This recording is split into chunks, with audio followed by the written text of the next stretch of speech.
एक और टॉपिक के क्लियरेंस के साथ आई एम हियर इंशरा आलम के बच्चे के पैदा होते ही उसके कान में अजान क्यों दी जाती है, इसके पीछे लॉजिक क्या है, अजान देने का सही और परफेक्ट तरीका क्या है।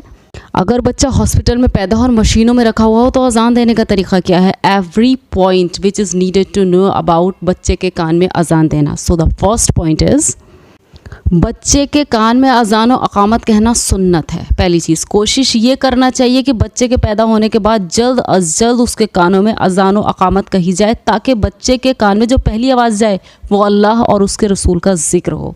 बच्चे के पैदा होने के बाद अगर उसके कान में अजान और अकामत कहना भूल जाए और इस हालत में चाहे 1 महीना गुजर जाए, तो जब भी याद आए फ़ौरन बच्चे के कानों में अजान और अकामत कहना चाहिए। बेहतर और अफजल तो यही है कि बच्चे के कान में मर्द अजान दे। मर्द के ना होने की वजह से मजबूरी में अगर औरत अजान पढ़ दे तो जायज़ है। अब हॉस्पिटल से रिलेटेड, आजकल अस्पताल में बच्चों की पैदाइश होती है और बाज़ मरतबा बच्चे को कई दिन तक मशीन में रख दिया जाता है, जहाँ जाना आसान नहीं होता, चूँकि असल मकसद बच्चे के कान में अजान और अकामत की आवाज़ पहुँचाना है। इसलिए अगर मजबूरी में मोबाइल पर अजान और अकामत कह दी जाए तो काफ़ी हो जाएगा। लेकिन बच्चे के कान में अजान और अकामत कहने के जो आदाब पिछले मसले में बयान किए गए हैं वो उसी वक्त हासिल होंगे कि जब बच्चे के पास ही अजान दी जाए। इसलिए असल और बेहतर यही है कि जो बच्चे के पास मौजूद हो वही बच्चे के कान में अजान और अकामत कह दे।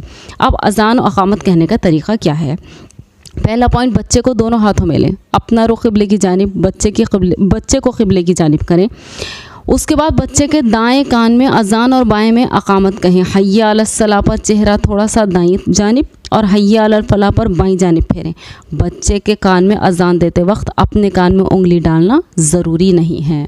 ये थे वो पॉइंट्स जो बच्चे के कान में अजान देने से रिलेटेड थे। बहुत से आपको मालूम होंगे और बहुत से में होगी गलतफहमी।